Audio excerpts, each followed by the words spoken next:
राधे राधे सभी को। आप सभी का स्वागत है मेरे channel daily taste of life में।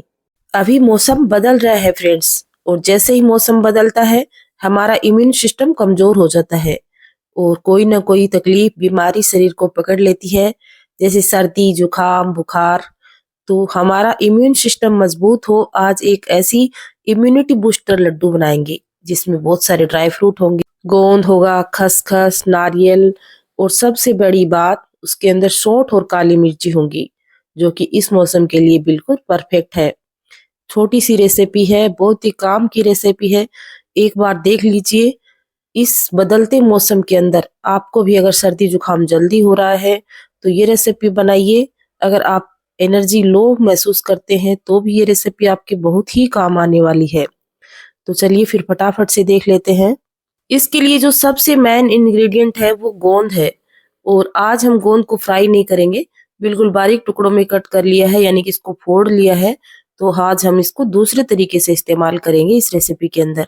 हर बार हम गोंद को फ्राई करते हैं पहले घी के अंदर और फिर लड्डू बनाते हैं, लेकिन आज जो हम घी ले रहे हैं इसके अंदर हम डायरेक्ट ही आटा भूनेंगे। तो यहाँ पे हमने 1 सवा किलो आटे के लड्डू बनाए हैं, तो उसके लिए घी भी देखिए इतना ही लगेगा, यानी कि बराबर का घी लगता है आज वाली रेसिपी में। तो यहाँ पे हमने पहले 1 किलो से थोड़ा कम घी लिया है, 1 किलो आटा लिया है। जैसे जैसे जरूरत महसूस होगी हम घी और डालते जाएंगे। देखिए लगातार चलाते हुए पकाना है, क्योंकि ये लड्डू हैं इसमें आटा भुनना है सबसे पहले। तो आटे को छोड़ना नहीं होता, नहीं तो आटा बहुत जल्दी चिपक जाता है तली में। और कोशिश ये करें कि जो आप कढ़ाई ले रहे हैं वो हमेशा भारी तले की कढ़ाई ले, जिससे लड्डू बढ़िया बनते हैं, आटा तली में चिपकता नहीं है।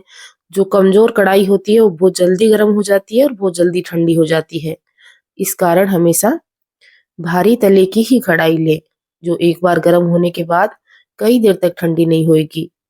और लो फ्लेम के ऊपर ही हमें आटा भूनना है, और शुरुआत के 5 से 7 मिनट तो आपको लो फ्लेम में ही भूनना है। उसके बाद जब आटा फ्लफी हो जाएगा, यानी कि हल्का सा सिक जाएगा, तब वो तली में लगता नहीं है, तब आप गैस की फ्लेम को फुल कर सकते हैं। लेकिन इस पॉइंट पे तो देखिए आप वीडियो में देख पा रहे हैं, हमने भी लो फ्लेम कर रखी है और लो फ्लेम के ऊपर लगातार चलाते हुए आटा को भून रहे हैं। मेरी वीडियो देखने का आपको एक खास फायदा ये होगा कि अगर आप पहली बार गोंद के लड्डू बना रहे हैं तो भी परफेक्ट लड्डू बना पाएंगे, क्योंकि एक एक चीज को मैं बिल्कुल स्टेप बाय स्टेप इतना डीपली समझाती हूँ कि आगे फ्यूचर में जब मेरे बच्चे भी मेरी रेसिपी को देखते हुए बनाएंगे तो उनको कोई दिक्कत नहीं आएगी और कोई डाउट नहीं रहेगा। इस तरीके से मैं रेसिपी को पूरा डिटेल में समझाती हूँ। देखिए इस तरीके से आटा धीरे धीरे फ्लफी होने लगता है, तब आप गैस की फ्लेम को फुल कर दें, और अब आप फुल फ्लेम के ऊपर आटा भून सकते हैं। ये देखिए चम्मच से कितनी आसानी से आटा है वो घूम रहा है, और इस तरीके से हमें आटे को भून लेना है। 15 से 20 मिनट का टाइम लगता है 1 किलो आटा भूनने में। ऐसा नहीं है कि आपने चढ़ाया घी के अंदर और तुरंत आटा पक गया। ये जो गोंद के लड्डू हैं ये बिल्कुल तसल्ली के साथ और आराम आराम से बनाए जाते हैं, तो इसमें थोड़ा सा टाइम जरूर लगता है। लेकिन एक बार बना लेने के बाद 15 से 20 दिन तक आपको ब्रेकफास्ट नहीं बनाना पड़ेगा, क्योंकि एक लड्डू खाएं ऊपर 1 गिलास दूध का पिए, हो गया ब्रेकफास्ट। देखिए कितना आसान ब्रेकफास्ट बनेगा। सिर्फ एक दिन की मेहनत है और उसके बाद आप इतना इम्यूनिटी बूस्टर लड्डू बना सकते हैं। और मुझे नहीं पता आपको पता है या नहीं, ये तो आप कमेंट में उत्तर दीजिएगा, लेकिन हमारे आयुर्वेद में इन लड्डुओं को औषधि के रूप में इस्तेमाल किया जाता था। तो आज हम औषधीय लड्डू बना रहे हैं, यानी कि सारी चीजें हम इसके अंदर वो डालेंगे जो हमारे शरीर को अंदर से मजबूत करती हैं। और ये रेसिपी पूरी देसी घी के अंदर ही बनाइएगा। बढ़िया शुद्ध वाला घी हो तो उसकी तो देखिए बात ही अलग होती है। जब वह पकता है घी के साथ, आटे के साथ वह घी पकता है, तो खुशबू से पूरा घर महक उठता है। इतनी बढ़िया खुशबू आती है। आप देख पा रहे हैं आटे का कलर चेंज होना शुरू हो गया है। एकदम इस तरीके से भूनते भूनते बिल्कुल बादामी कलर का आटा हो जाएगा, तब आप समझ जाइएगा कि आटा भुन चुका है, यानी कि सिक चुका है। और जैसे ही आटा सिकता है तो खुशबू बहुत बढ़िया आने लगती है। आपके सारे पड़ोसियों को पता चल जाएगा कि आज आप लड्डू बना रहे हैं, क्योंकि ये खुशबू है इतनी जोरदार। और सबसे बड़ी बात है कि इस खुशबू से हर व्यक्ति परिचित है, क्योंकि सर्दियों के मौसम में अक्सर सबके घर में बनते हैं लड्डू। तो सबको पता है कि भाई आज गोंद के लड्डू बन रहे हैं, तो आपके पड़ोसी आपसे मांगने भी आ सकते हैं क्योंकि इतनी बढ़िया खुशबू आने वाली है। अब देखिए आटा जैसे जैसे सिक रहा है, इसका कलर चेंज हो रहा है और 15 से 20 मिनट बाद आप देखिएगा कितना घी है ये ऊपर तक आ गया है। इस तरीके से जब घी छोड़ देगा और कलर देखिए एकदम बादामी कलर का आटा हो गया है और इसकी खुशबू तो आपको पता ही है, खुशबू तो गजब की आ ही रही है और आटे का कलर आप देखिए एकदम बादामी कलर का हो गया है। और ये जो घी है इसको हम अभी काम में लेंगे। मैं अभी आपको बता देती हूँ, जो हमने गोंद लिया था उसको हमने पीस लिया है। देखिए इस तरीके से इस फॉर्म में हमने गोंद को कर लिया है। अब जब गोंद को घी के अंदर फ्राई किया जाता है तो इस तरीके की आवाज आती है, यानी कि हमारा पिसा हुआ गोंद है वो फ्राई हो रहा है घी के अंदर। घी हमने एक्स्ट्रा डाला था, तो अब देखिए जैसे ही गोंद आटे के अंदर फूल रहा है, अपनी जितनी क्वांटिटी में आटा आपको पहले दिख रहा था उससे डबल हो गया है, क्योंकि इसके अंदर का गोंद है वो बिल्कुल फूल चुका है। आज जैसे मैंने बताया था हमने गोंद को अलग से फ्राई नहीं किया है, हमने आटे के साथ गोंद को पकाया है। आटे के अंदर घी की मात्रा थोड़ी सी ज्यादा कर दी ताकि गोंद को फूलने के लिए जो घी चाहिए वो इसी आटे से ले सके। तो अब देखिए आपको घी की मात्रा भी ज्यादा नहीं लग रही और बहुत ही बढ़िया इसमें आवाज आ रही है चट चट की, जो आप सुन चुके हैं। ऐसी बढ़िया और शानदार आवाज आ रही है चट चट की, आप एक बार फिर से सुनिए देखिए।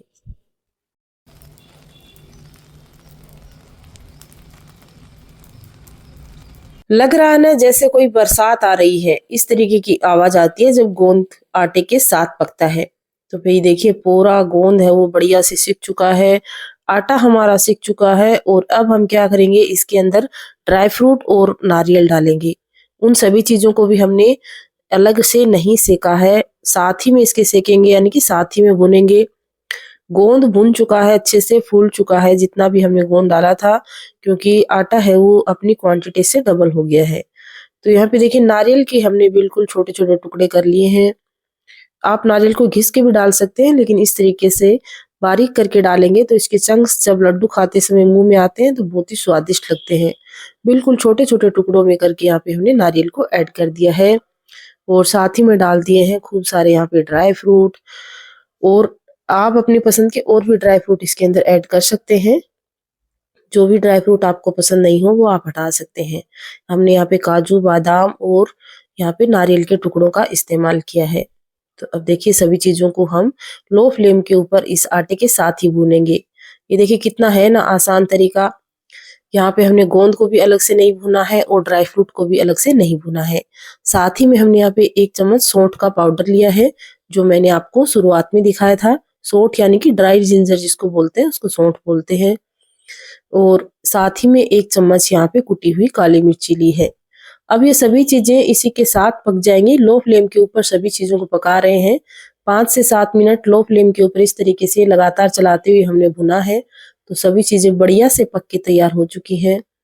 और अब इस मिश्रण को हम हल्का सा ठंडा करेंगे, क्योंकि चीनी कभी भी गर्म मिश्रण के अंदर नहीं मिलानी चाहिए। अगर आप गरम गरम में चीनी डाल देंगे तो ये बिल्कुल चीनी का पानी बना देगा। तो जैसे ही ठंडा हो जाएगा, यानी कि आप सोच रहे होंगे कितना ठंडा करना है, तो हाथ से हम इसको आराम से छू सके इतना हमें ठंडा करना है। तो जैसे गोंद डाला है देखिए आटे का कलर हल्का सा चेंज हो गया है, यानी कि जितना डार्क शेड था हल्का सा लाइट शेड हुआ है और चीनी डालने के बाद हल्का सा लाइट शेड और हो जाएगा। तो अब देखिए हमने यहाँ पे 10 से 15 मिनट रखा, तो ये ऐसे ही 10 से 15 मिनट में ठंडा हो गया है। इसको हम हाथ से छू सकते हैं, बहुत ज्यादा ठंडा भी नहीं करना है। अब 1 किलो आटे के अंदर हमने यहाँ पे 200 ग्राम चीनी ली है।